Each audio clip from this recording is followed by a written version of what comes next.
Hi everyone. Today we will be talking about how to engage with your customers in a professional and impactful way when a complaint or issue arises. I will provide you with a blueprint to follow that will help solve any issue you run into. Anytime a customer has an issue or complaint, they are ultimately looking for a solution. You as a manager, in their eyes, are the one that can give it to them. This principle can be used in many scenarios.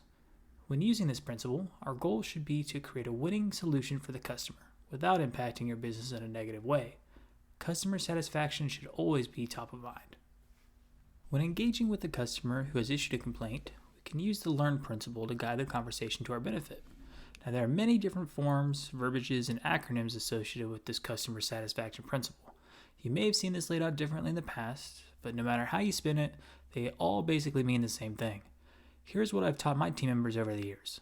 L.E.A.R.N is an acronym that stands for listen, empathize, acknowledge, reiterate, name. To better understand how to follow the L.E.A.R.N principle, let's break down each letter in this acronym. Listen. When a customer comes to you with a complaint, no matter how minute the complaint is or how angry they might be, the first thing they want to make sure of is that they are being heard. Listening is the first step of this principle for a reason. Let the customer vent. Actively listen by making eye contact, nodding your head in a non-judgmental way, and do not interrupt the customer. Let them come to an organic stopping point and allow them to make their case heard. As you're listening to the customer, make sure you are understanding the issue in its entirety. Are you already creating a solution in your head? Think of this information they're providing as ammo for your solution gun. The more ammo you have about the issue, the more shots you'll be able to take to solve it. Empathize. Have you ever been to a place of business and been treated in a rude manner? Aggravates you, right? The empathize step is to ensure the customer who is complaining does not feel that way. After the customer has made their case, make sure you empathize with the issue that is affecting them. Simple verbiage such as, "Thank you so much for bringing this to my attention. I'm so sorry you've been dealing with this issue," can be the start of a great solution. The first words out of your mouth when a customer starts to complain can make or break your successful outcome. Empathy towards someone's issue can create a sense of understanding and camaraderie. Now, the person who is complaining feels like you're on their team, which will help de-escalate the situation and allow the customer to have a more open mind about possible solutions. Acknowledge. In this step, we are acknowledging that there is a problem and we are willing to provide a solution.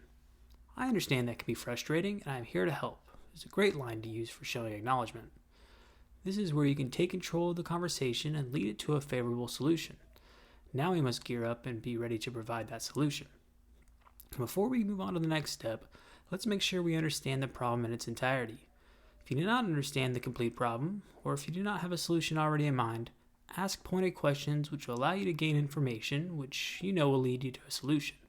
Try not to move on to this next step until you know the issue in its entirety. Reiterate. This is where you confirm the entire issue so that the customer knows you know what the issue or complaint is. This step is really for you, however, as it will solidify that your solution will work. Just to ensure we are on the same page, this is what is wrong. It is very important to be correct here. If you are not correct, it may show the customer that you are not listening and are not understanding the problem. That's why really making sure you are actively listening and asking questions as needed prior to this step are so important. Our goal in this step is to get confirmation from the customer that the problem we understand they are having is the problem they are having. Once we have this confirmation, we can now provide our solution in the final step. Name. The name step can be used in two different ways. Either you're going to name the solution you're going to provide, or you're going to name the person or entity that can provide a solution. Sometimes, depending on what level of management you're in, you may not always be able to provide the right solution for the customer's issue. That's why I like the two definition approach. Let's start with if you can provide the solution in your current role. Naming the solution you're going to provide should be concise and understandable to the customer. Verbiage such as, "This is what we are going to do to solve the situation," or "These are the steps we currently taking to alleviate the situation," are useful in most scenarios. Remember, your solution is going to depend on two factors: your understanding of the customer's complaint and your knowledge of the organizational policies and procedures for the role you're in. What can you do to solve the situation in your current role within your organization? Have you dealt with this before, or is this a new issue you have not yet run across? Do your best to provide a solution yourself. If you cannot, you can use the other definition of name. Let's talk about naming the person or entity that can provide a solution. Maybe the issue is something a customer care department or maybe even your manager can solve. Thank you so much for bringing this to our attention. I will pass along your feedback to Joe, our district manager, who can better assist on a solution for you.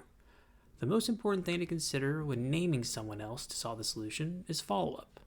If there is follow-up needed to solve the solution, who is going to provide that follow-up in a timely manner? Will it be you or the person or entity you named? Consider this important information to pass along to the customer if necessary and make sure that promise is kept. After you've named your solution, you want to get confirmation from the customer that this has solved their issue.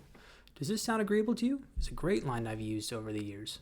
It is non-confrontational and continues to show that I am here to help as a manager. It also has a yes or no answer. If you get a yes, great. Hopefully the customer is satisfied and we can move to enacting that solution if necessary. If you get a no, is there something more that you can do to solve the situation? To wrap things up, here are a few key tips and takeaways. The quicker you can enact your solution, the better. Start on the solution or follow up as soon as possible. It shows you really care. Be customer service oriented when handling customer issues. Speak clear and concise when interacting with customers. Have confidence in yourself and your solution. The L.E.A.R.N principle can be used in team member interactions as well. All in all, the L.E.A.R.N principle has helped myself and many other managers de-escalate problems and solve customer issues over the years. The more you practice this principle, the better you will get at interacting with customers and solving issues. It's important as a manager to keep both the customer and the organization's needs in mind. Remember, there is a solution for everything, no matter how big or small. Thank you for watching. If you felt this video helped you, please give it a like.